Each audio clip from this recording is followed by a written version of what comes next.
Hold on. We need to talk. I've heard a lot of people disappointed with the drama because they thought it was a rom-com, and I'm just like, Are you serious, homeboy? did you see the trailer? Do you know anything about the production company A24? The drama is a 2026 rom-com dramedy, so rom-com drama, a dark comedy above all else, starring Zendaya and Robert Pattinson. And apparently it's got people in their feelings.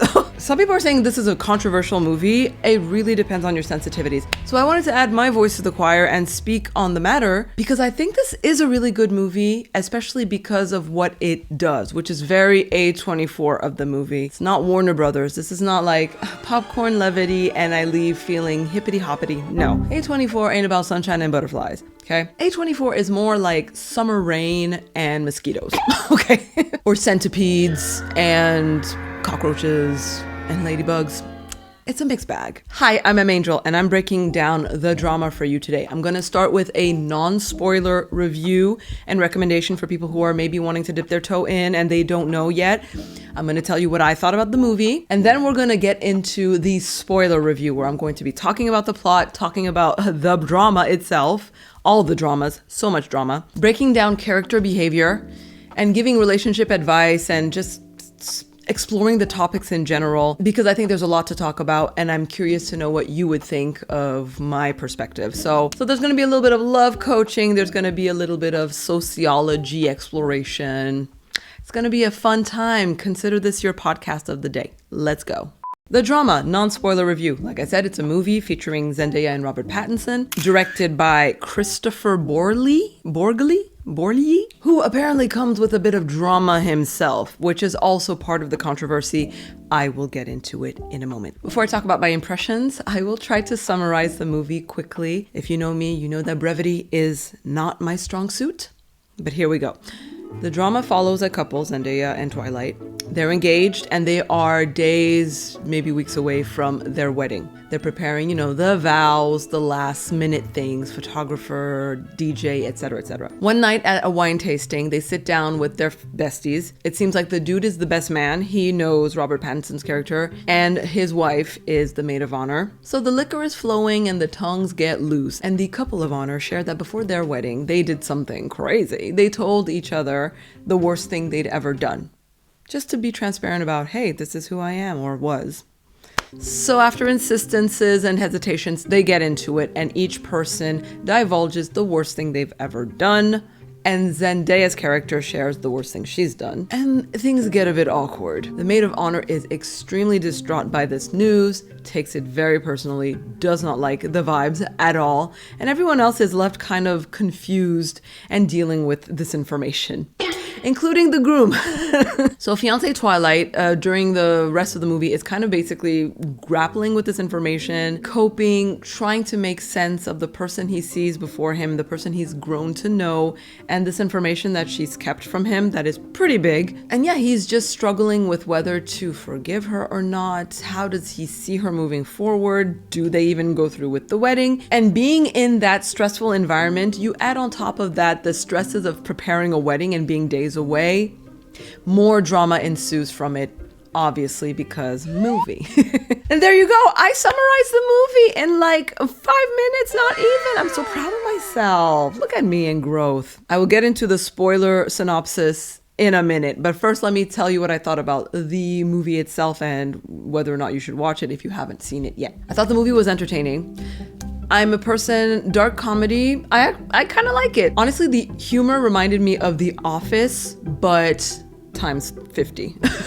Where Michael Scott of The Office, the boss, he does something very awkward, very controversial, and the discomfort of the surrounding characters is what causes The Office to be so humorous in many regards. So it was that kind of vibe. Like I said, this movie came through A24. A24 is known for horror movies, mainly, okay? They published movies like Room, great movie, but oh my god. Midsommar, The Whale, Lady Bird, Ex Machina, Everything Everywhere All at Once, which is like one of my favorite movies of all time. Hereditary, my god. The Witch, The Disaster Artist, Iron Claw, etc. Okay? If you've seen some or all of those movies, you would know that they do things differently, okay? The mood is awkward. The mood is tense. The mood is uncomfortable, but I'm laughing. So what is happening? They destabilize the viewers. That's what they do. And so I felt like the editing was very A24. There's a lot of cutting from one scene to another. The pace of the beginning of the movie is really fast. They're kind of like blah, blah, blah, blah, set up. Let's get to the meat and potatoes of the movie. But then sometimes they would cut in scenes of what a person is imagining. So it's not real, right? These are imaginary scenes, but they don't treat it like an imaginary scene. It doesn't look like something that's inside someone's head. And they don't really justify or clarify. So sometimes you're seeing scenes and you're like, is this what a person is imagining, or is this a memory? Is this something that really happened, or is this like an alternate timeline kind of situation? So it gets pretty confusing, and I didn't really enjoy that. Editing can be artistic, and it's supposed to be a tool for storytelling and not the story or event itself, in my opinion. It depends how you approach cinema. I approach cinema as a person who loves a good story and loves the art of storytelling. So for me, the telling needs to really support the story. So yeah, sometimes it was a bit distracting, the, oh my goodness, we don't make films, we make cinema approach to editing and filming things. But I have to say the cast did a fantastic job. The acting was so good. At a moment, I forgot that I was watching a movie and I was so immersed. I felt like I was there in the movie sipping on some wine with my friends. The acting is very natural. The scripting is also very naturalistic. And that gets me to the other point. I don't know why people say that this movie was advertised as a romance or a rom-com. I saw the trailer and it was very much dramatic, and then I saw A24 and I knew. Salt-based sprinkling of horror movie, yes, of course, but in some aspects you could call it a romantic movie. It depends how you define romance. It has way more of a realistic approach to love and marriage, a little bit more down-to-earth, pragmatic, cynical, if anything. That's not necessarily a bad thing. It really depends on what you're looking for and setting your expectations. I think if you go in expecting kind of a horror, dark comedy with romantic notes, you'll be pleasantly surprised and you'll enjoy the movie for what it is, a conversation starter. That's another thing I really liked about this movie, is that it is a major conversation starter. I went to watch it alone. I wanted to watch it with Bae because as people who are wanting to get married one day, I was like, I have so many questions for him. I never asked him what the worst thing he's ever done. Although I know what the answer is. It's probably like, oh, I stepped on a mosquito one day. As innocent as he is. What this movie really is at its core is an exploration of forgiveness, of guilt, and of judgment, I would say, in my opinion. The movie kind of tries to position itself to say everybody's done something really bad in their lives, and how hypocritical it is for you to judge somebody who's done something bad, or maybe hasn't done something bad but almost did something bad, when you yourself have probably done something worse or equivalent in your own life. Okay, it's giving he who has never sinned cast the first stone energy. Okay, this brings me to the drama regarding the director, Christopher Chrissy Poo apparently shared his history, and he had a romantic dalliance, from what I gather, with a 17-year-old when he was 34. And some people are saying that he's using this movie to justify his actions and to be like, listen, it's not that bad. Like, if you're judging me, you're just hypocritical because you probably done some really bad things in your life. And if you haven't, you're probably capable of doing really bad things. Okay. It's all a question of circumstance. And is it really bad what I did compared to what maybe you did? That could be argued fair.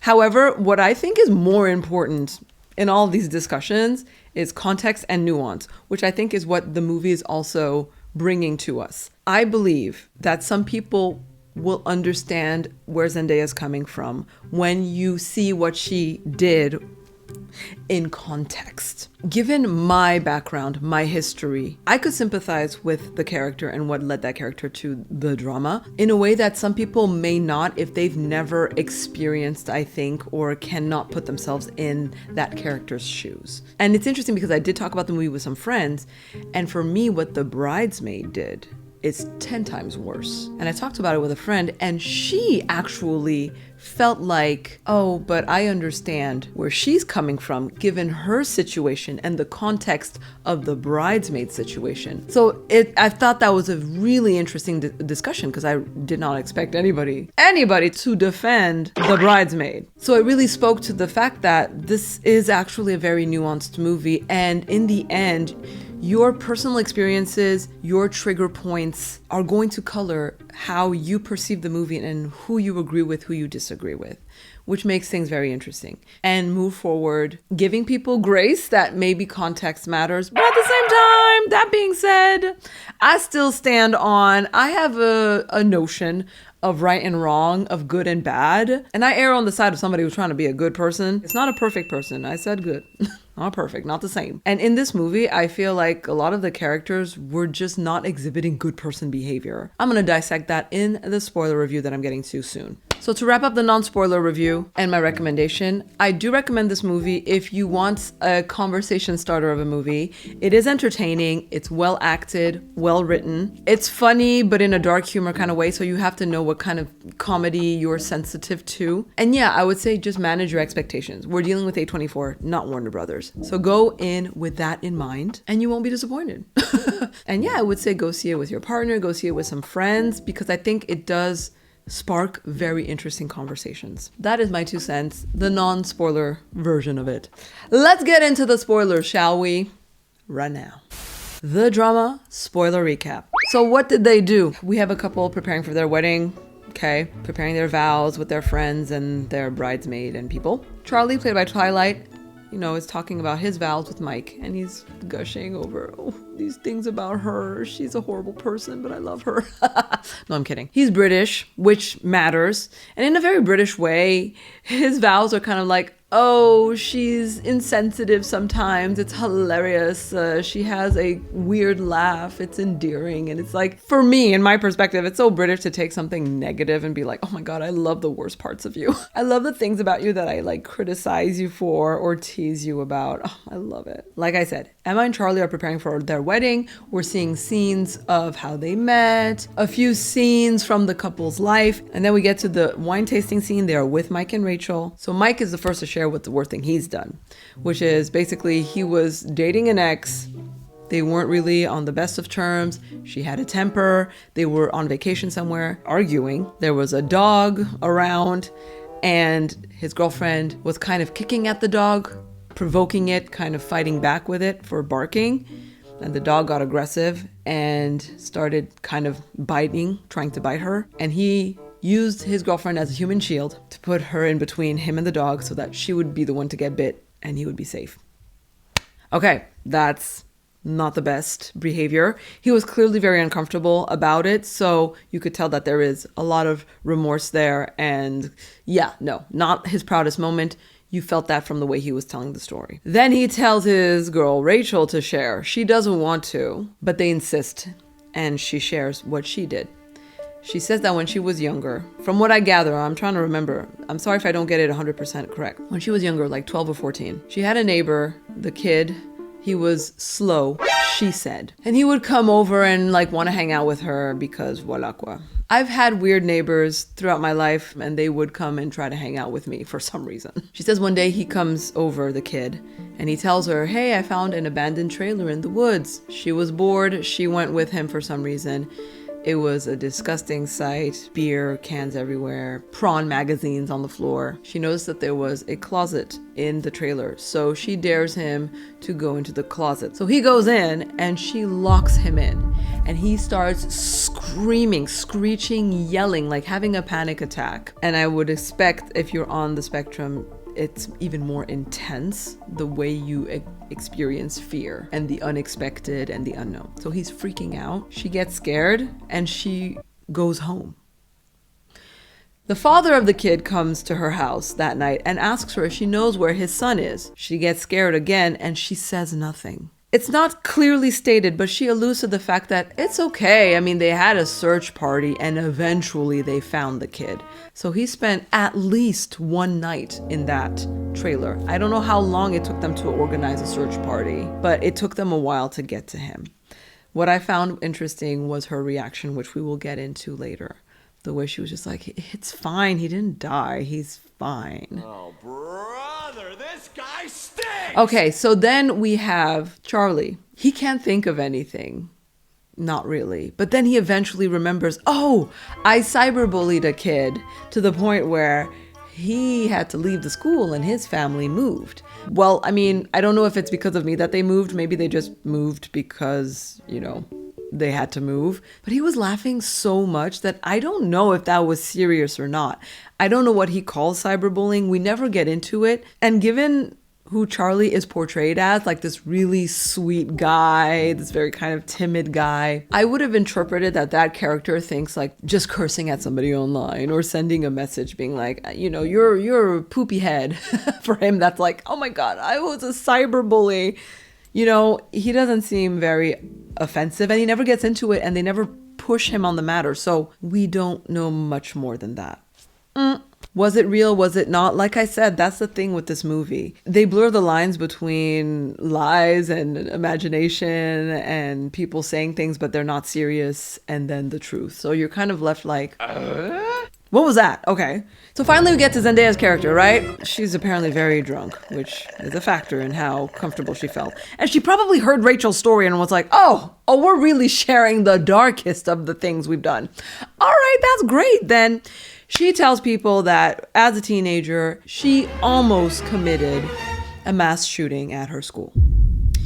She didn't do it, but she had the intention to. And more than just the intention, she was actually preparing for it. Her bridesmaid, Rachel, gets very upset because Rachel's cousin is in a wheelchair because of a shooting. They didn't say school shooting. We don't know what the circumstances are. It's very, very vague. But just because of a bullet, her cousin is in a wheelchair, Rachel is extremely offended by this and wants to storm off. She doesn't even know if she wants to be maid of honor. She wants to go to the wedding. Her husband, Mike, is a bit more like, okay, this is extreme, but he's not so reactive because, again, trigger points, right? We all have different trigger points. Charlie can't believe her. He just thinks she's drunk and she's kidding. And so the following days, we see Charlie and Emma get into it. Charlie really wanting to understand the psychology, trying to make sense of the person that he's grown to know, a person who is an activist against guns, gun violence and all that, and a teenager that wanted to shoot up a school. So he's like, what, who are you? Who the F did I almost marry? And they're days away from a wedding. His family's coming in from England. They've already invested money in this. Do they still go through with it? There's a lot of pressure. I understand. Like, this is crazy. And postponing such a big financially loaded event, it is intense, very intense. I'm not done with the synopsis, believe it or not. So yeah, like I said, he keeps pressing her. He keeps trying to get information from her. She shares things throughout the movie, but she's uncomfortable. She doesn't want to. She barfs a lot throughout the movie. First, she blopped right after she told them the thing because alcohol and shame. They get home, she keeps blopping. The next day, she keeps blopping. And then even after that, I think she blopped again at some other point, just because, the emotional reaction of having to share this horrible thing is making her react in a very physically violent way. That speaks to shame, which is a good sign. Not a good thing, a good sign. And I'll get into what I mean. We had another side story, which I thought was very interesting, where before the four friends share these horrible things they did, Charlie and Emma were walking in town and they saw who they believed was the DJ that they hired smoking crack on the corner of the street. And they were convinced that it was her. And they were kind of like, oh my God, we should cancel the DJ. Like, that's not the kind of person we want at our wedding. Somebody who does drugs like that, a really bad drug. They also had talks about that with their friends who were kind of like, well, I mean, if your DJ is a kid diddler at a wedding, okay, no. But a person who takes drugs as a DJ, you're in for quite a fun time, you know what I mean? Which I see where they're coming from, and I'm just like, I mentioned that as a side story because it gets really interesting when we get to further on in the movie. Charlie cannot deal with this information and is driving him crazy. He's trying to understand and he's making up logical excuses for himself, trying to understand the psychology of his fiance. And he just like gets to a point where he's talking to a colleague of his or his secretary. I'm not sure what her job title is, but she's under him in the hierarchy at work. He works at a museum. Cambridge, I think. At their lunch break, he gets into a hypothetical situation and he kind of says, hypothetically, if you found out that your boyfriend almost shot up a school, and tries to get into it with her. And she doesn't give him the answer he's looking for. She basically says, I don't know, for me, it really depends on why didn't he do it? And we'll get into that. Emma's reasons for not going through with it are also pretty controversial. And in his state of turmoil and he's crying and the secretary went to comfort him, he did I don't know why people do this in movies. I don't know if this happens in real life, but he just lunges at her and he starts making out with her. He rips her shirt open. Like, dude, we're at work. My buttons, what's wrong with you? Excuse me. And she kind of goes with it. She's ready to be, plucked from behind. She positions herself and he's, fiddling with his belt. And that's when he stops himself and he's like, what the hell am I doing? And he stops. He doesn't go all the way with the cheating, but he already dipped his toes massively into it. After this scene, which is kind of like, whoa, that was intense. That was a lot. And now Charlie did something bad, or almost did something bad, or it depends. Again, I think that's the argument. Depends what you call cheating. He started to kiss this woman and was intending to sleep with her. Some people would say, well, he didn't sleep with her, so it's not cheating. Just like Emma, she started to prepare to invade the school, but she didn't go through with it. Is it still a crime? Because the secretary was suggesting, I would call the cops. She was arguing that person is dangerous. Somebody who had intent years ago, you call the cops? And it's very interesting because I think what colors that perception has to do with context.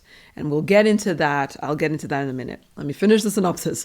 So after he did this bad thing, it's, I guess, the day of the wedding or the day before, whatever. I'm not sure. Emma and Charlie are at the wedding venue. The DJ's there. And Emma's like, okay, there's the DJ. We should go and fire her like we said we would for, smoking. And now Charlie's like, I mean, what is drug taking really in terms of an offense? Maybe it's fine in the end. And he was the one who was so militant, like, oh no, we need to get rid of her. A druggie at our wedding? Oh, heck no. And now he's like, it's not that bad, really.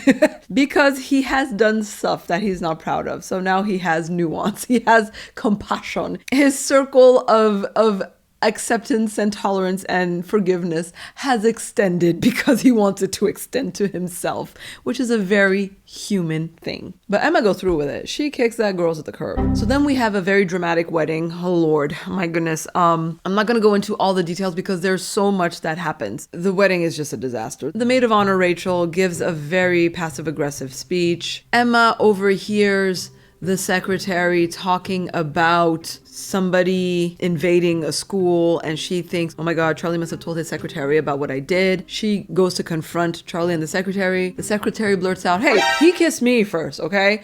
Which was not on Emma's radar. Now it is. And so she finds out about that. He tells her everything. Oh my God, the drama. Mike announces that the bride is going to make a speech, which she goes, no. Charlie makes a speech and it's not at all the one he prepared and it is a mess. And he mentions that they have great poom poom in front of the parents, which Mike had told him not to mention. And he's trying to ask her for her forgiveness. He mentions the fact that him and the secretary, it wasn't serious. He didn't mean to.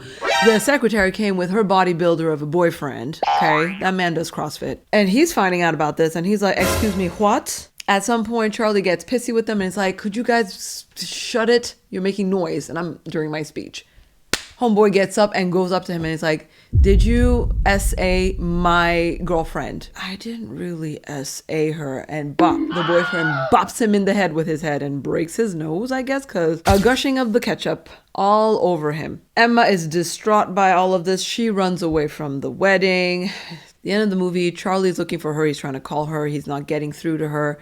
He decides to go to a burger joint diner in the city, one of those 24-hour places that people usually go to after the club. Earlier on in the movie, when they were still shiny and bright, Emma had mentioned that she would like to do that after the wedding, to just go with him, have a burger, grab a burger, something casual and informal after such a formal affair. And he was like, not really into the idea. It's kind of unclassy, and like, why would I do that? Like mar our perfect wedding with like something so trashy as like grabbing a burger at a diner, a midnight diner. Well, given the disaster that was the wedding, the midnight diner plan becomes quite favorable. Again, context. This movie is all about context. He goes there to grab a burger. She walks in as well, and they meet there. And she does the thing that she does kind of throughout the movie, where she plays a role, a character, and he's trying to apologize to her, and she introduces herself like, oh, do you come here often? Hi, my name is Emma. What's your name? She tried to do this throughout the movie with him when he was trying to get into serious issues with her, and she was like, can we start over? Hey, I've never seen you before. And he was like, I don't want to do this. I don't want to play games. I don't want to escape from the reality. I'm not trying to run away here. I'm trying to deal with this and to move forward together. But in this moment, he really wanted to seize the opportunity to start fresh, to just, I get it now. Let's erase our past. Let's forget the bad things that causes us to not love each other anymore and to judge each other. Let's start fresh. Yeah. And he says, pleased to meet you. And that's where the movie ends, which was extremely symbolic. They're kind of really meeting each other, like the real you in that moment, right? Without the veneer, without the trying. But, a huge caveat. I kind of see how that could be interpreted that way. I have an alternate interpretation to the end of that movie where I kind of disagree. And I'll explain why. Now, there are so many layers to this movie that I don't even know where to begin to break it down. I'm gonna do my best. I guess I'll do like the movie and get to the meat and potatoes. What Emma did. So let's talk about Emma invading the school. I'm going to say that because YouTube is so sensitive. I don't want this video to be penalized for using certain words. This is the era of censorship we are living in.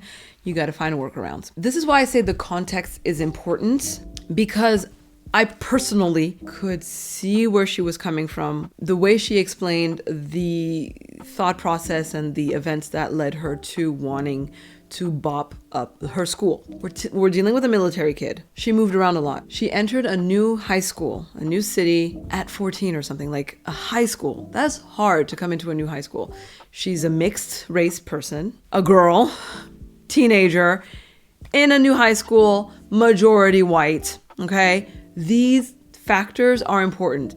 So she had a hard time making new friends. She was bullied. She was teased for her hair texture, for being different. As a person who was bullied in my teenage years and childhood at school and had a hard time with people, trust and believe I understood. Now, like I said, there's also the whole gun culture that she explains. She was growing up in the 90s, late 90s, I would assume, or even early 2000s. The 90s was a time in America, for those who don't know, especially given Charlie, her British partner, does not know this. There was a lot of talk about school boppings because there were so many. It was very shocking. I'm thinking of Columbine. I remember experiencing that on the news, and even on kid TV shows, they had like these special feature, I don't know, segments or whatever you could call them, where you had an adult sitting down with kids and talking about what happened and trying to process it with America. This was a huge thing. We were in the grunge era of music. We were in the Nirvanas and the heavy metals and the angry, dirty white boy era of music and television. MTV was at its nastiest.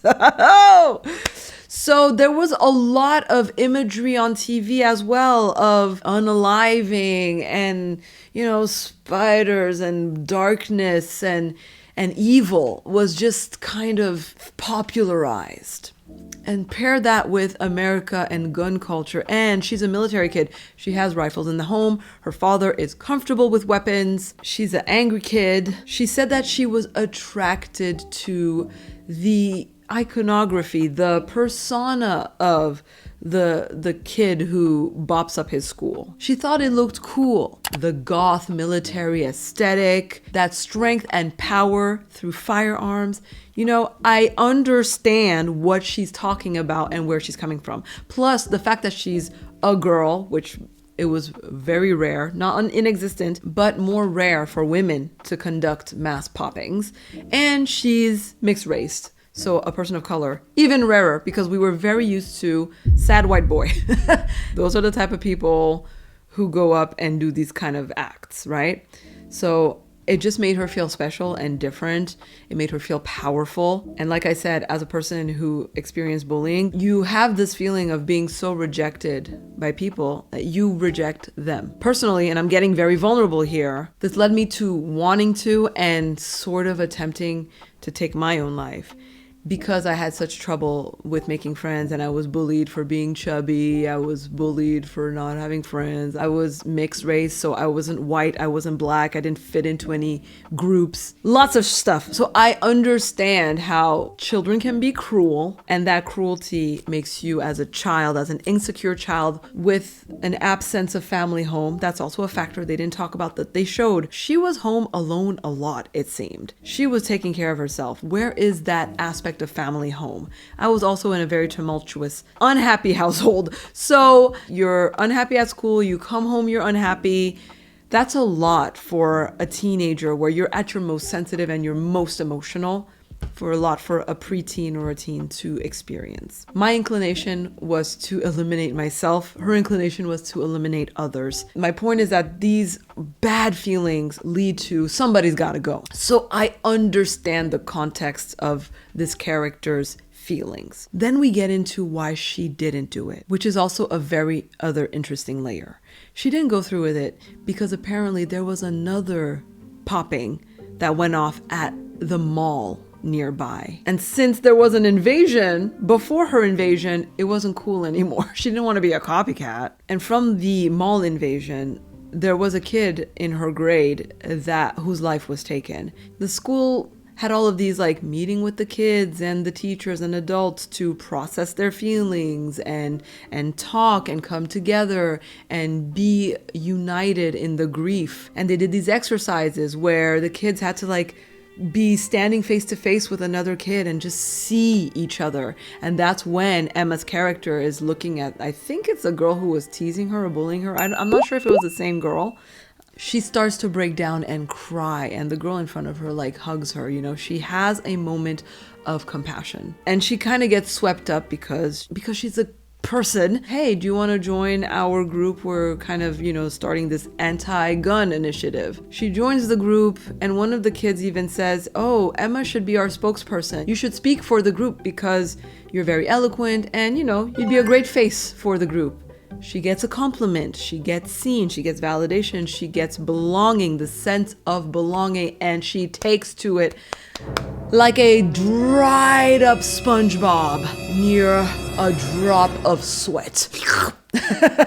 And so in the future, what Charlie, her adult fiance, is kind of grappling with is the fact that she didn't not go through with it because she had a change of heart or her conscience kicked in. She had a change of mind because it wasn't cool anymore. And then following that, she changed her personality because she made friends. And he sees this as strange. But I can tell you from a lot of the psychology that I've learned, this is actually extremely normal. First of all, people, but especially obviously children, are very, very impressionable, very influential, very monkey see, monkey do. And there are these trends that could be bad trends, but they will be viral. They will be contagious. This made me think of a chapter in the book I read, The Tipping Point by Malcolm Gladwell. And the full title is The Tipping Point, How Little Things Can Make a Big Difference. He explains this wave, this phenomenon that happened in Micronesia, which I had no idea what that was. It's a region, a grouping of islands in between like the Philippines, Australia, and Hawaii. In the 60s, I guess there is this young boy, he unalived himself, which inspired many sad boy syndrome. And they're young boys. tweenage boys, not at all understanding or grasping the severity of what they're doing. They're just following a trend. That sounds insane when you say it like that. It speaks to the power of belonging to something, to a movement. So in the absence of belonging to people around you, you will belong to something. And for Emma's character, she decided to belong to the group of angry kids who decided to do something about their anger. Obviously, popping off people at your school is not the answer. Heck to the no. I can say that categorically, okay? Bad idea. Unaliving yourself, bad idea. I mean, at least if you unalive yourself, that is your decision, that is your life. I know that's controversial to say, but I'm of the opinion, hey, it's my life, okay? You don't have to live it, I do. I would say it should be a last resort, not a first one. But again, context. Context is everything. So in the end, what was the antidote to her anger? It was belonging. Yeah, because that's all every human being is looking for, especially children, but all humans, adults as well. Belonging is so powerful. That's why people belong to the wrong groups and support the wrong politicians, because of that sense of belonging to a group and being seen, heard, and understood. That is what every single person is looking for. So in that context, it is understandable. It's frightening, but it also was very honest of Emma's character to be like, hey, I didn't have a change of heart. Circumstances. God intervened. That was Deus Ex Machina right there. That was a God intervention to keep her from making a mistake and actually fixing the situation. Because if we're having a real conversation, people can be at their worst because of context and situations. It'll bring you to your worst. And that's what the movie was trying to show with Charlie. He was brought to a place of being so distraught that it brought the worst out of him. And he did something that under normal circumstances he wouldn't do. He was having a tryst, a physical dalliance with his secretary days away from his wedding, instead of dealing with his complicated feelings, which was also very interesting and purposeful, that they made Charlie's character this, squeaky clean, goody guy who's really trying to be understanding, and he keeps pushing Emma to talk. He keeps saying, we have to have conversation. This is the way to resolve issues, and we need to talk about you need to talk about your feelings and talk about what happened and talk. But what he meant is, you need to talk. I noticed that he would say this, but himself, you would see he was uncomfortable, but he wasn't expressing his discomfort. He wasn't practicing what he's preaching. He wasn't sharing how uncomfortable he feels and getting into it and voicing his concerns. And I feel this is where I get into the love advice portion of it, that's what was really lacking in these two's dynamic. Emma was not reassuring Charlie. Had she been a partner capable of expressing herself, had they had more time as well, they maybe would have gotten to a more peaceful understanding. But the context of everything pressurized it to the point where Charlie gets to his worst behavior. What I mean is, Emma is depicted as a character who I would say, in my opinion, has an avoidant attachment style. She doesn't like to talk about hard things. She keeps trying to change the subject, make light of serious situations. Even he mentioned at the beginning, when he's upset or talking about something that upsets him or is serious to him, a serious topic, she will pull his pants down, or she'll play a silly song to lighten the mood. And that could be very difficult when you are having to talk to this person about hard things. They want to run away. So she does a lot of escapism. Emma's father at the wedding, in his speech, mentions that she has always been kind of into acting and theater. She loves playing characters. Escapism is big for her, and we see her trying to do that often, like I mentioned, being like, you know what? Things are intense. Let's play our role-playing game of let's start over, let's meet again, let's erase this moment and pretend it never happened and pretend we're meeting today for the first time. I'm not saying you can't be in a relationship with an avoidant, but it's just like riding a bike with a brake that is engaged. Ooh, the pedaling will be very, very hard. She is a person who needs time. She needed time to feel more comfortable, to over time share more about this, dive deeper into it. Maybe she herself, I don't even know if she's been through therapy. She would definitely benefit from therapy, because it doesn't seem like she's really done a deep dive into herself to face these things. It feels like she did the avoidant thing of just like, whoop, it never happened.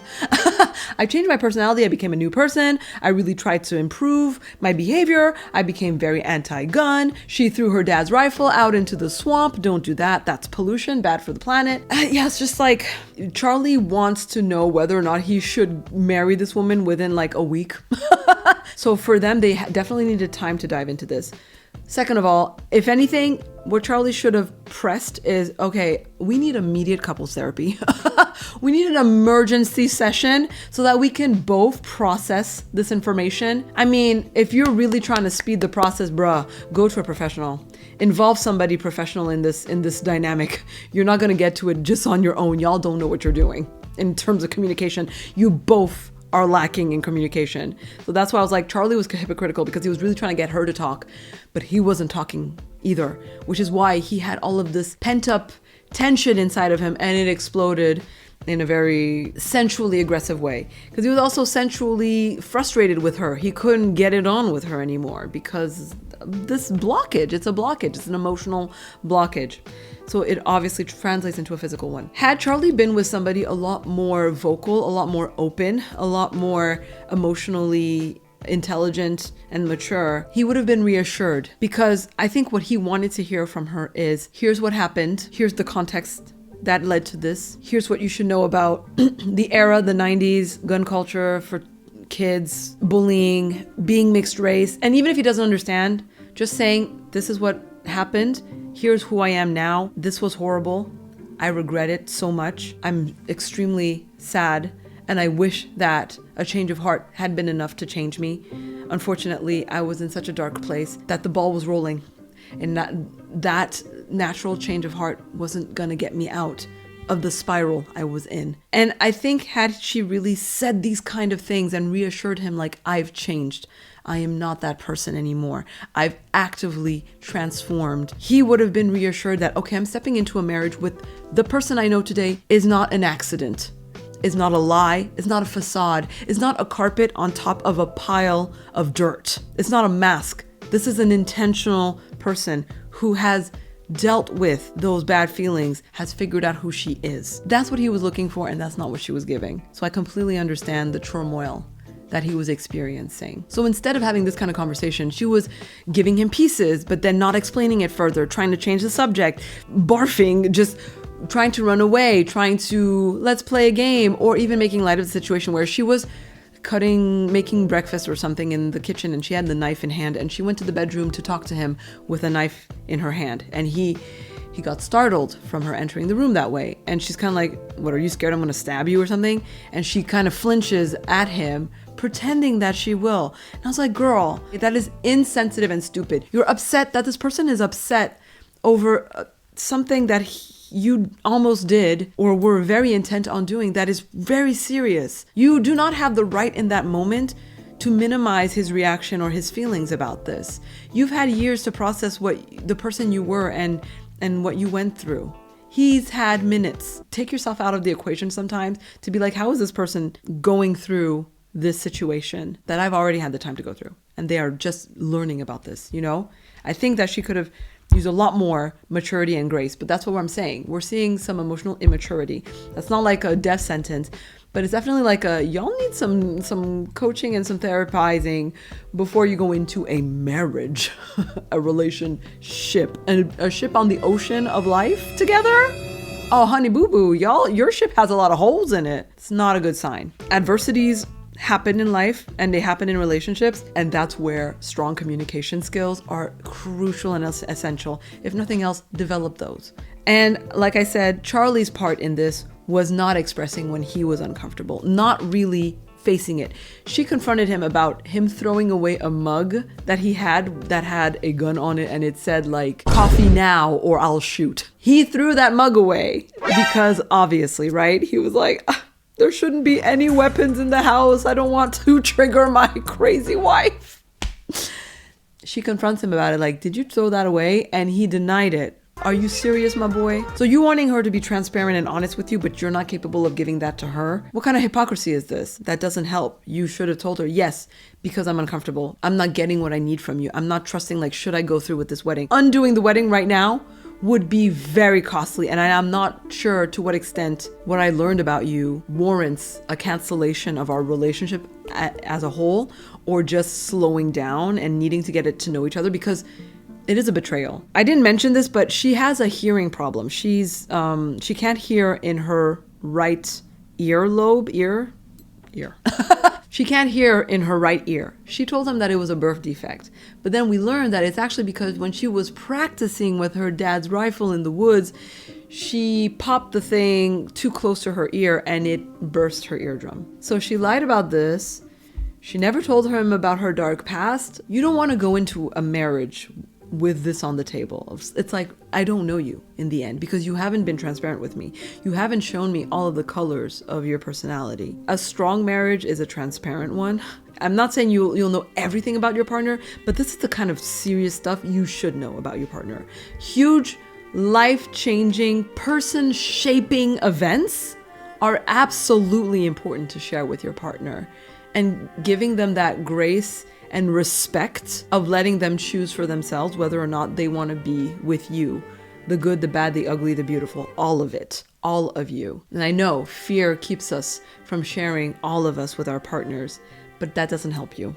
And it actually, like I said, it's the dust under the carpet. Somebody's going to trip on it at some point. And the tripping might cause a deadly fall in your relationship, meaning the end of your relationship. It's a self-fulfilling prophecy of, I'm going to keep things from my partner to keep them because I'm afraid to lose them, is really the energy behind that. And that I'm afraid to lose them is law of attraction in action. And the universe is like, okay, well, you're going to lose them. Nobody's perfect. In your life, you're going to make mistakes. Even when you get into a happy, healthy relationship, you're still bound to make mistakes because people are different. So there will be a moment where you misunderstand each other, you do something that the other person doesn't like, or the other person struggles with communicating a certain thing.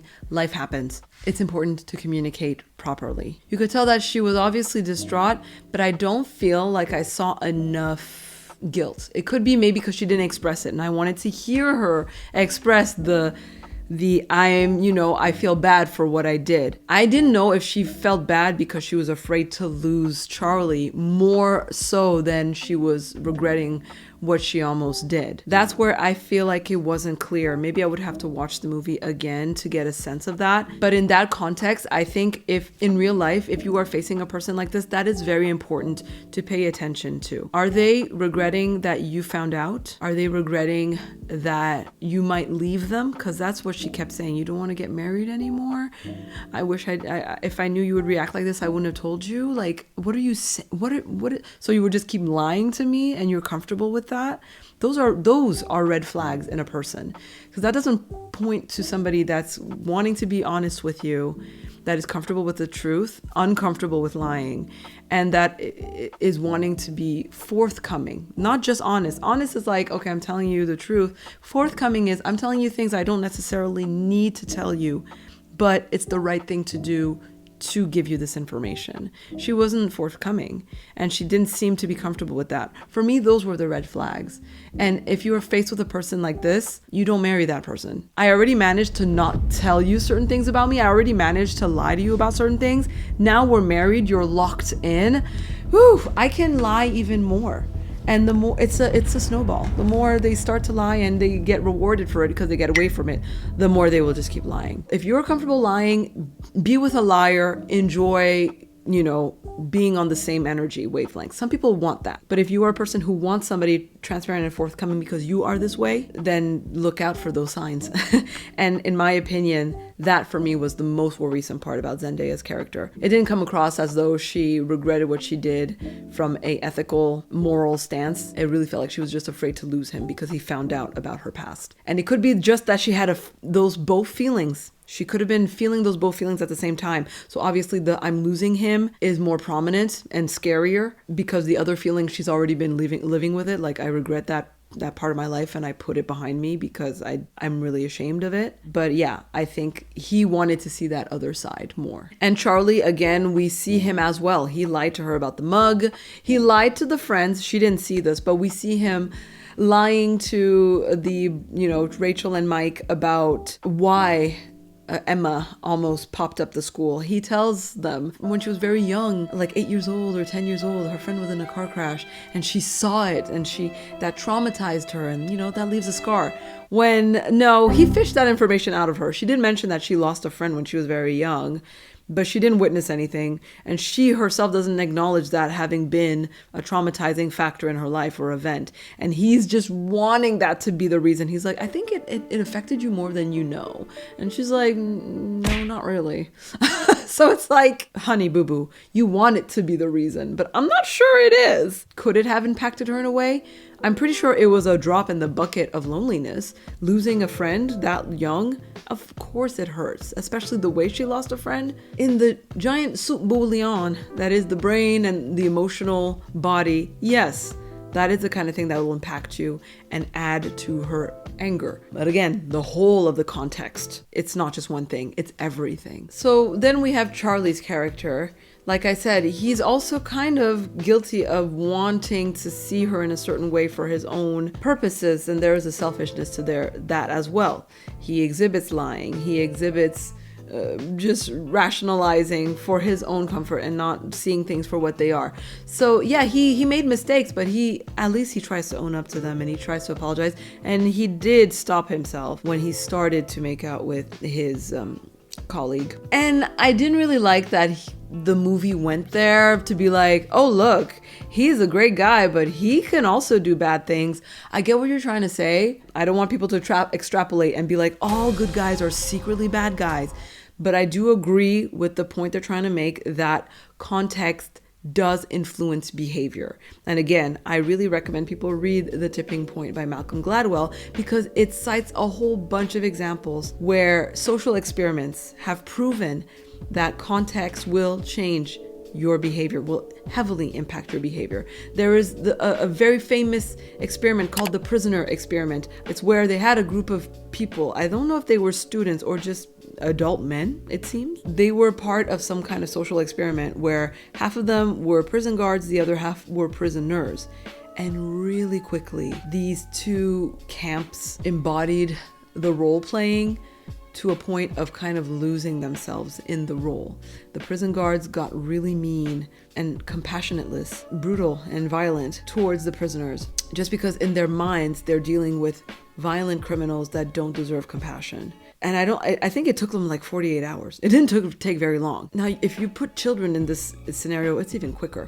There was also a school teacher in California who did this social experiment to teach World War II and the Nazis. Well, again, it's always this social experiment to understand Nazi behavior. And he managed to radicalize the kids within 2-3 days and create his own like extremist group called The Wave. They had symbolism, they had people spying on each other, snitches, they had this group think real quick. 3 days, 2-3 days. I was shocked. I thought it would take a month. He didn't even know it would take that quick. That all the people wanted to join this thing because belonging, because doing something special. People want to belong and feel special. That's also a layer of it I didn't really get into, but Emma's character liked the feeling special that she got from being a badass chick with a gun and, mascara and military wear. But then she felt special when within the group of anti-firearms, they said, you should be our spokesperson. They made her feel special. People love to feel special. That's also why a lot of people join cults, because they want the belonging, but they also want to feel special. Like, oh, we believe in something nobody else believes. We're the chosen ones. We're the special people. There's a lot of that too. People want to feel special. It's egotistical. It's sad, but it's the truth. It's reality. It's human nature. So it is what it is. You can fight against it, and that's great for you. But the fact remains that at our basic instincts, this is it. This is who we are. Back to Charlie and him cheating. I don't know that his context really justified his behavior. You could argue that in his context, he was sensually frustrated, right? He couldn't get it on with his girl. And there are a lot of links between power and physicality, sensuality, especially more so for men than women, but for all people. But I would say a little bit more for the masculines of us, among us. And so maybe he felt powerless in his decisions. He felt impotent and powerless physically. His secretary was comforting him. So his pent-up feelings and wanting to feel powerful and I can perform again, they came out, and she happened to be there, so they came out on her. I think that's more of a like testosterone brain energy, which I personally can't really attest to or speak to, but I think I've seen enough things to be like, yeah, I think that's a testosterone thing. And I don't think I'm simplifying in saying that. I really think, different hormones equal different behaviors. And I guess that experience was just to show him and put him in front of the fact that, very normal people can be pushed to immoral acts, which is also something apparently psychologists said about Nazis, that these weren't evil soldiers, evil people. Maybe some of them were already, sociopaths in their day-to-day, but a lot of them were frighteningly normal, which again is what I was talking about, the psychology of man and how we want to think that we're stronger than we are, but context is so important in understanding behavior. And if you have behavior without context, you're absolutely missing it's like having a sentence without punctuation or emojis. It reminds me of a video I watched of a YouTuber that I really love. I just discovered him recently, called David Achu. I am sure this boy is Cameroonian. He's a homeboy from the DMV. He did a whole video that I recommend you watch on emojis and the use of emojis and how it came about, because simple punctuation or text wasn't enough to convey the emotion behind the way you say things, the context. Are you saying, no way? Oh my God, I'm surprised to hear this news. Or saying, no way. No, I refuse. Are you saying, no way? Oh my God, what? Or, no way! Period, exclamation point. They can only take you so far. Having an emoji adds more context. So yeah, context is absolutely a big part, if not maybe the majority, of explaining actions and a situation. I'm taking all this information and saying it to myself, okay? Because I know I tend to be judgmental. I've been told many a time. I definitely think when I consider context more, I can access compassion more. There is still wanting to be a good person. There is still wanting to do better. There is still actively changing, which should still be the driving force. I admire and look up to people who want to either change their contexts if they can, their circumstances, or work around it and find a healthy solution to just be better people, not just, my context sucks, so I'm just gonna lie, cheat, scam people because the context. And for me, that's the easy way out. And there's always a choice. It might not be the best choice. It might not be the most attractive. It might not be the easiest. But in most circumstances, there are choices. There are choices you're not making because they're hard. And that's fine. It is what it is, but acknowledge it. But yeah, I am learning, and I guess, we definitely should have more compassion for people who made the objectively wrong choices. I think we can have compassion for them, but we can also accept that it's not a surprise that you are experiencing the consequences of your actions. To me, accountability and compassion should go hand in hand. I can be compassionate to the fact that you felt like you needed to lie to this person to appease a situation, but I think it's also very natural that this person maybe wants to break up with you because you had a pattern of lying to them. And yeah, that is the consequence of your actions. I'm not gonna coddle you and say, oh my God, that's horrible and shouldn't happen. It's sad and it's unfortunate, and I'm sorry this is what happened, but at the same time, this is the consequence of your actions. I guess I'm more of an accountability person than a compassion person, and I'm learning to balance the two and bring in more compassion, but keep the accountability, which I think is very important. And we're seeing right now in society what lack of accountability looks like. It's not looking good, honey boo boo. Okay, so I feel like I've explored the importance of context. I've explored communication in couples. I've explored hypocrisy. I've explored how, I don't know if I explored enough, but how Charlie's character absolutely was way more compassionate after he saw how context could bring out the worst in him. However, let me explore now the end of the movie, and how, to me, I don't think it's a very positive ending, or healthy ending, I should say. Positive for them, unhealthy if you're looking to establish a healthy relationship. Now, Again, nuance.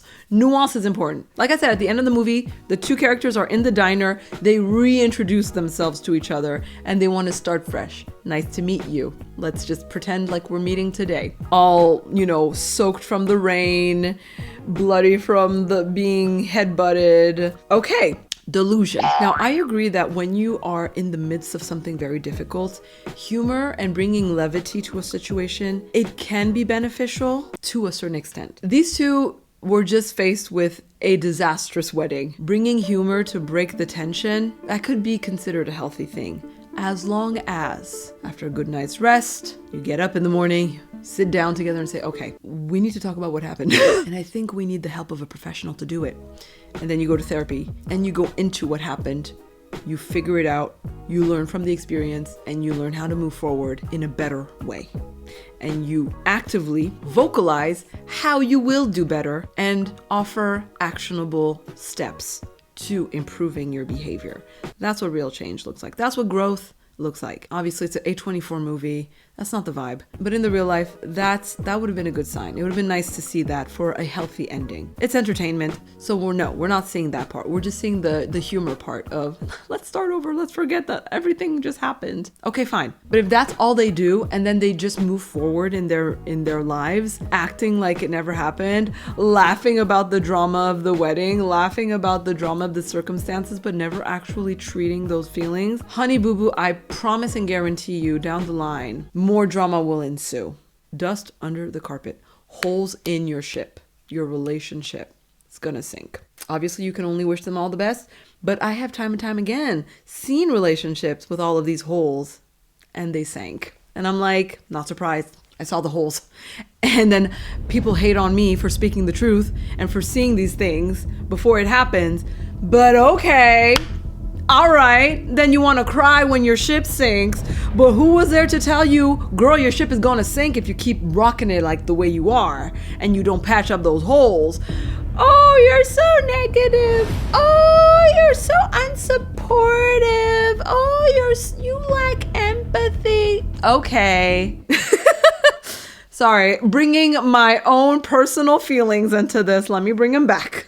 I have things to work through, clearly. And I'm learning not to offer unsolicited advice. But man, is it hard when you see people with spinach in their teeth to just not tell them? I feel like a bad friend. Some people want to walk around with spinach in their teeth and they don't want you to tell them. And then they want to cry about it when they find out and they want you to console them. I'm not that kind of person. I'm not that kind of friend. And the people that consider me a friend and appreciate me, they know that about me and they appreciate that. I will tell them when they have spinach in their teeth. And then if they want to walk around with the spinach, that's their choice. I did my friend duty of letting you know how you looking out here. And then it is what it is. I will console you when you cry about it later. But know that I will also tell you, I told you. What I want to explore a little bit is the director and the controversy about him dating a 17-year-old when he was 34. I'm guessing this director wants to be like, hey guys, context. You don't know me. You don't know my life. You're reading a headline and you're jumping to conclusions and judgment based on your past experience, your personal experiences, whatever you think you know. That's fair. That's very fair. This is something I can relate to. So I'm going to be open and maybe I'm oversharing. I'm sorry, but I feel like my personal life experiences allow me to have a certain type of perspective on certain things. I was a 16, 17-year-old rambunctious child out here thinking I was grown and absolutely wanting to be physical and hooking up with older men in their 20s, a guy in his 30s, yes. Rowdy, wild, and unhealed from so many things. It wasn't from the healthiest of places. I know that now as an adult. But it was very much active on my part and consensual. I was a 17-year-old out here seeking partners. So when it comes to the director, Christoph, I don't know what the deal was between him at 34. Did he look younger or not? Does that even matter? And the 17-year-old, was she mature in her decisions? Was she a very willing and active participant in their tryst or escapade or whatever? So I just wanted to bring that to, again, drive home the point of context and nuance. There are younger people who are influenced, manipulated, and lied to by older people. in the context of romance and sensuality. But there are also people who are just out here having fun, is all I'm trying to say. And now the last piece of exploration I want to do is the character of Rachel. What she did was worse than what Zendaya did, because I personally don't think the context justified the actions. But what really worried me more was the adult version of Rachel and the way she relates to that experience. She was reluctant to share it because she was ashamed of what she did. Leaving a person with mental disability, she said he was a slow kid. So we can only assume he was on the spectrum, mentally disabled. He had some kind of disability. Leaving that kid in the woods because you are afraid of what? It wasn't clear. Of getting in trouble for what exactly? For leaving him in the woods in the first place? Why did you leave him in the woods in the first place? And what I found was interesting is that when I talked about this with a friend, she said, oh, she was like, what, 12 years old? Oh, that's why, it's understandable. Is it? I don't remember actively being 12. But I do actively remember not wanting to harm people when I was a kid. And when somebody was in trouble, I had very strong, I have to do something about it feelings. I had very strong, I should tell somebody about this thing, or somebody is being hurt, or somebody's in trouble, or somebody's missing. I had a strong sense of, I want people to be okay. The fact that this is missing from your child brain already makes me think of you as, what is wrong with you?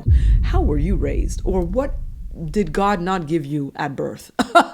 Growing up as a child, I saw the cruelty of children. Children can be awful human beings, okay? You wish and you can only hope that they grow up, practice perspective taking, and learn to see things from another human being's perspective. And maybe she didn't think all the way through. I have done bad things, even as an adult, that I realized later, oh shoot, I didn't realize that what I did could have led to a whole slew of negative outcomes and even dangerous outcomes, even harming somebody. I pulled a prank on somebody and then I told somebody else about the prank I pulled. I was like, what, 24? And then they told me, that's dangerous. Like they could end up in the hospital because of X, Y, Z reason. And I was like, oh my God.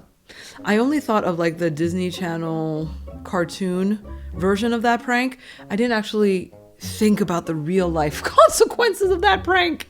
Bruh, I can't believe myself I didn't think about that. And I rushed to undo the prank before anything happened, before it could have potentially gone wrong, So even as an adult, I personally have experienced maybe children, especially children, they only think of themselves and they do not put themselves in another person's shoes, and they might have a very limited understanding of harm and death and how leaving a child locked in a closet, screaming, having a panic attack, maybe fainting from the fear. You don't think of these things because you maybe don't know about these things.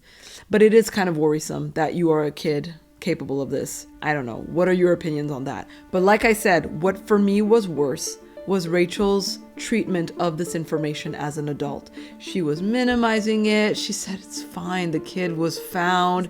She made it seem like it was no big deal. If as an adult, you see this behavior and you label it as no big deal, that's what makes me very worried and look at you sideways. The Rachel character, I already from jumped in like her because earlier on, Emma, Rachel, and another friend of theirs, they were talking about the vows. And I guess Emma was already crying before getting into it. And Rachel's reaction was, yeah, maybe you should say something more lighthearted because, we don't want you crying. You look ugly when you cry. Well, not you, like the general you. Like people look ugly when they cry. Which already was like, what kind of heartless, compassionateless person are you? You're more worried about aesthetics and looks than emotions. For me, I was already like, this person and I would never be friends in real life because hell, I'm a crier. Get out of my face. You are uninvited to my wedding. We already saw the seeds of a person who lacks empathy. I would say a Karen to a certain extent, which if you want to know what a Karen is, I invite you to watch my video analyses of the season 1 of Pluribus, Apple TV Plus's recent new show. In this context, why I would call Rachel a Karen is because she lacks in perspective taking. She's kind of superficial, but thinks she's a good person. She gets high and mighty about things, but lacks to see the error in her ways. I felt like her getting upset at Emma for the school invasion attempt just because not even her experience, but her cousin that Charlie mentioned at some point, she's never mentioned you before, but all of a sudden you're like the most important person in her life and she's so offended by what Emma did. But Rachel took this information to make herself be the noble one in the circumstance and look so down on what Emma did. Some people have argued that race is a factor in this. They had a scene where Rachel says that her husband, Mike, a black man, he grew up around guns and he's not a mass shooter. And he's like, I didn't grow up around guns. I had one uncle who owned a gun. Why did you say it like that? For me, that was a very Karen move. Covertly prejudiced person. Oh, he's black, so he must have grown up around gun violence. And, you know, white women are the victims of gun violence kind of stance. It doesn't seem like she's grown up, she's learned from it, she's become a better person, she has any compassion, understanding, maturity. So for me, she came off as the real worst character if I had to classify these people. Mike came across as a Switzerland kind of guy, but it's like, my guy, why are you with your homegirl? She doesn't seem like a good person from what we see. And these are just pieces. Maybe on a day-to-day, she can do nice things. She can be a good person. But that depth was not pretty. I didn't really get into the comedy of it, but there were some funny scenes. For example, the day after Charlie finds out about what Emma did, they have a meeting with the photographer. And she goes into the details of the shots she's gonna take during the wedding. So she goes into, first I'm gonna shoot the mother, then I'm gonna shoot your father, I'm gonna shoot your uncle, I'm gonna shoot your grandpa. And she just goes into everything she's going to shoot with her camera. Hilarious comic juxtaposition between the conversation they just had where Emma was sick because she had to talk about a school shooting, and then we go into a photography shooting. Genius. I thought that was hilarious. And then they try to take pictures together, but they're so uncomfortable, and the photographer is trying to get Charlie to smile, but he's just so concerned and he can't. And the way this photographer is talking to him, and all we see is Charlie's face, incapable of giving a genuine smile, and you hear the photographer in the background just being like, okay, let's try that again, Charlie. Can you just like smile, like, you know, like a human, like in everyday life, just smile, you know, like a smile. Hilarious. That was so funny. Another scene that was hilarious was the DJ, not the one who took drugs. They got rid of her. They called a backup DJ, a last minute DJ who came through, and he was such a character. He was a character straight out of this TV show, The Office. Quirky and strange and funny. And there's a moment where during the father's speech, where he is talking about the fact that he used to have a firearm in his house that disappeared around the time his daughter got really into anti-gun groups or whatever. The DJ plugs in the wrong cables into, I guess, the speakers, and it pops. So you have this loud bang that goes through the room, and everybody is jolted. And just given the context again, hilarious. And the DJ is just like, sorry, they gave me the wrong cables. And he's so casual about it, and that was so funny. The last bit I want to talk about is the whole gun violence aspect. And there's some people who don't want to watch this movie because some people are parents of children that were unalived because of a school invasion, or just people who've lost people to gun violence. That kind of trauma absolutely will be triggered through any discussion of the topic, but I do not believe that the movie was making light of the subject, poking fun at it. The humor and the comedy was not around the school invasion. It wasn't around that act itself, even though they did kind of poke fun at Emma's character, you know, when she was a kid and she wanted to make a video of her like shooter manifesto and be like, yeah, you're probably wondering why I did it, and if you're watching this, I'm already gone, because I guess she was planning to unalive herself as well. But she's on her computer, there's like all this stuff happening, she gets a pop-up for like, you know, rebooting her computer because Windows 98 or whatever needs to reinstall the update, and then she gets a blue screen of death. Hilarious comedy And I think it was also important to show that, yeah, she's not some serious kid. No, she's a stupid child. And that's what it renders her to. Because unfortunately, that's what a lot of these kids are. They're just stupid kids. They're hurting, but they're stupid. I think it was fine to depict it that way instead of glamorizing them or making it some kind of mood and something that kids might find cool. She wasn't cool, and that's kind of the point. I'm sorry if I keep looking over there. It's because I saw a spider and now I'm distracted. My mortal enemy. And if this movie opens up a discussion on gun violence in America as well, I think that is also an important discussion to have. But again, it's not just rules and regulations around guns, it's the whole context. It's the media. It's the portrayal of people and firearms. It's the portrayal of femininity and sensuality, which is something Charlie is confronted with because he gets a book. I don't know where it came from. He doesn't know where it came from. Full of photos of women posing with firearms, which is a subculture in America. That is a type of iconography you will find in America. That mixing of violence and sensuality, of attractiveness. Ooh, she's dangerous, but she's hot. That is an issue. That's the kind of thing that young Emma was kind of looking at. Or the movies that show these teenagers that are misunderstood and lonely, but they get revenge on the people at school who don't understand them, who don't care about them, and now people are talking about the shooter and not the victims. That's the person who becomes important. That's the person that people remember. That's what's being talked about. That's what Fluffy's guarding on the third floor. That's what's under the trapdoor. The discussion is very skewed. If you look at all the documentaries, what do they talk about? The person committing the crimes, not so much the victims.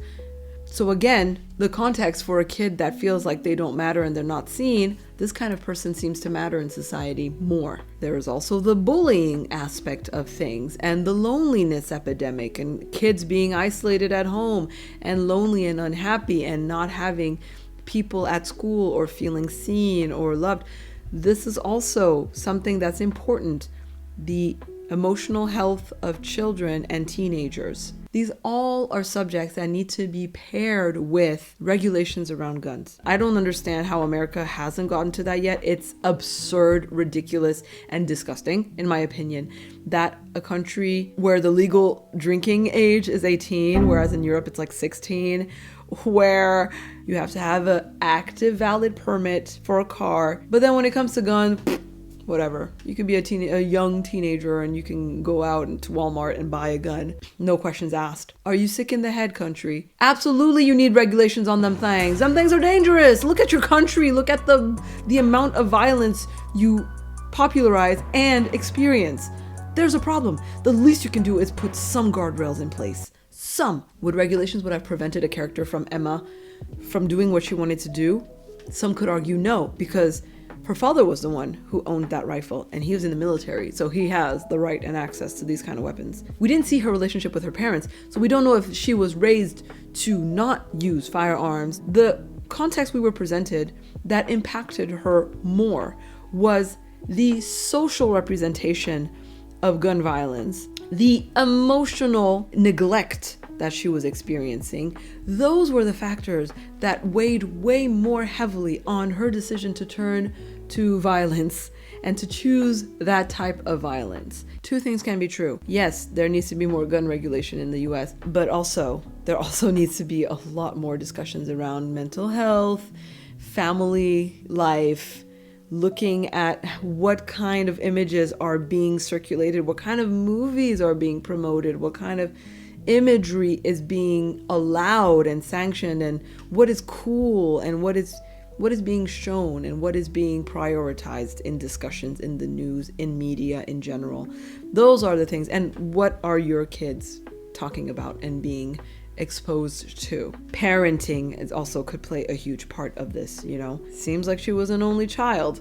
That's another discussion. Only children. Well, I don't want to harp on them. They get enough flack as it is. All that to say, and I think I'm coming to my conclusion, is that that's what I loved about this movie, is that it opens you up to so many topics and allows for so many discussions to be had. Important discussions, I think. And that's where I'm opening it up to you now. What did you think of the drama if you saw it? Or what I'm more curious about is what you thought about all of these topics. I would love for you to share in the comment section your thoughts and opinions. Share this video around of you if you think some other people could benefit from this discussion. And be a doll. Click on that like button at the very least. And subscribe if you're interested in more deep dives, character analyses, love advice, and the likes. I'm Angel, and I've got opinions. Thank you so much for watching. Take care. Bye.